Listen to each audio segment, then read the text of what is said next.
Hello students, welcome back to our channel जिसका नाम है इकोनॉमिक्स एम्पलीफायर क्लासेस। स्टूडेंट्स, आज का वीडियो इज़ ऑन डिमांड। ये कुछ स्टूडेंट्स ने सजेस्ट किया कि बीकॉम के जो एमसीक्यूज क्वेश्चंस आते हैं इकोनॉमिक्स के ऊपर, ये उन्हें चाहिए हैं ऑन वेरियस चैप्टर्स। तो इसलिए मैं आपके लिए आज एमसीक्यू लेकर आई हूँ on chapter demand, elasticity of demand and supply. चलिए देखते हैं MCQ. Question number 1, normally the demand curve will have a dash shape. Normally demand curve का कैसा शेप होता है? इसका आंसर है डाउनवर्ड स्लोपिंग। ओके, यानी कि normally the demand curve will have a downward sloping shape. Next question की तरफ बढ़ते हैं।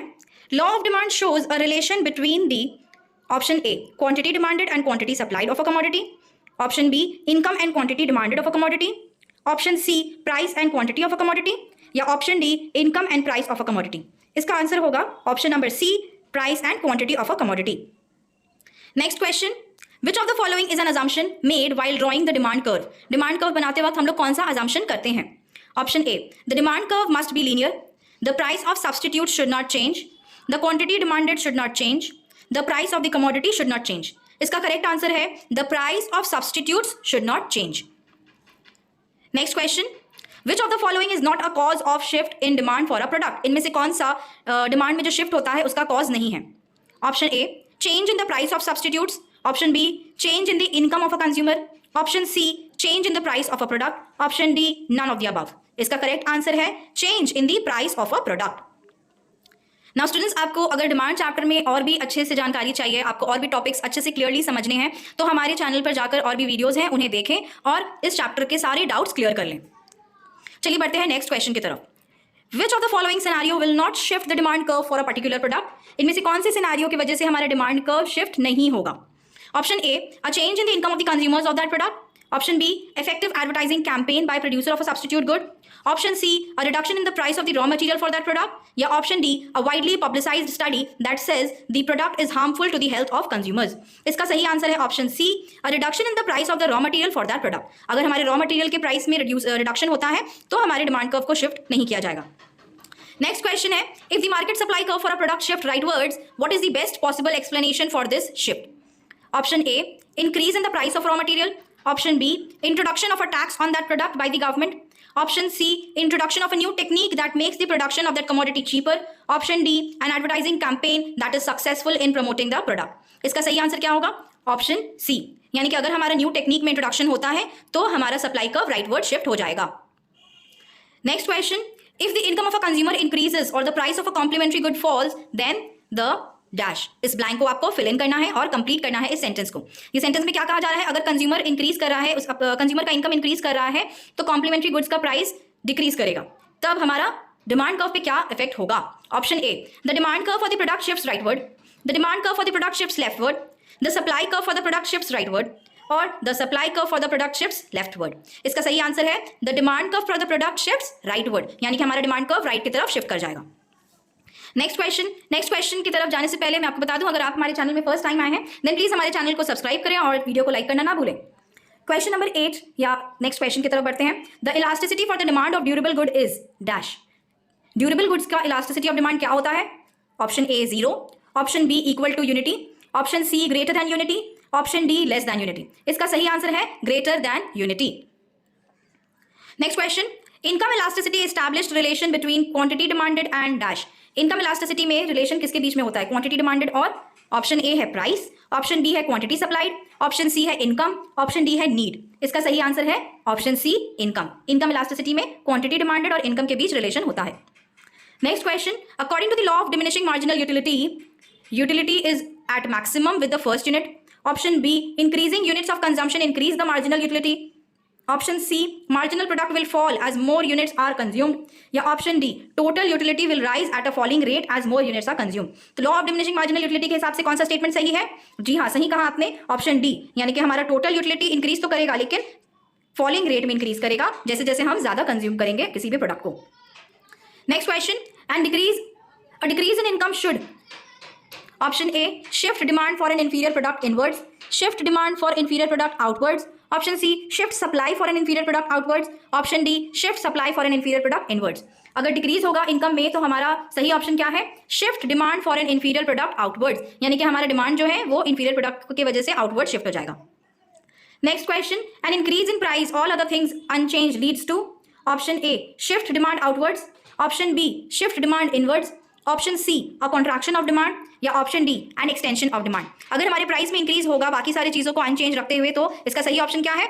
जी हाँ, option C a contraction of demand. Next question, if a product is a Veblen good then demand is inversely related to income, demand is inversely related to price, demand is directly related to price, या demand is inversely related to the price of substitutes. Veblen good students, अगर आपको wavelength good समझने में दिक्कत हो रही है तो आप हमारे प्रीवियस वीडियोस में जाकर देखें, हमने इसके ऊपर बहुत अच्छा वीडियो बनाया है और आप उसे एक बार देखेंगे तो आपको आसानी से समझ आ जाएगा वेबलेंथ गुड क्या होता है। तो इसका सही ऑप्शन है, if a product is a Veblen good demand is directly related to price. Next question की तरफ बढ़ते हैं, if the quantity demanded of a commodity is unresponsive to change in prices then the demand of that commodity is option A perfectly inelastic, option B elastic, option C unit elastic, या option D inelastic.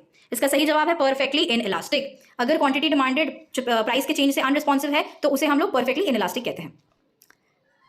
Question number 15, when the price of the product falls by 10% and its demand rises by 30% then the elasticity of demand is dash। Now ये आपका elasticity of demand में हम लोग जब measurement सीखे थे तो वहां पर फॉर्मूलाज यूज किया था। यहां पर भी आप उन फॉर्मूलाज को इस्तेमाल करते हुए इसे सॉल्व करें एंड आपको सॉल्व करने के बाद जो आंसर मिलेगा वो मैं आपको बता देती हूँ। अब इसका करेक्ट आंसर है 3, that is elasticity of demand यहां पर 3 होगा, that is more than unity.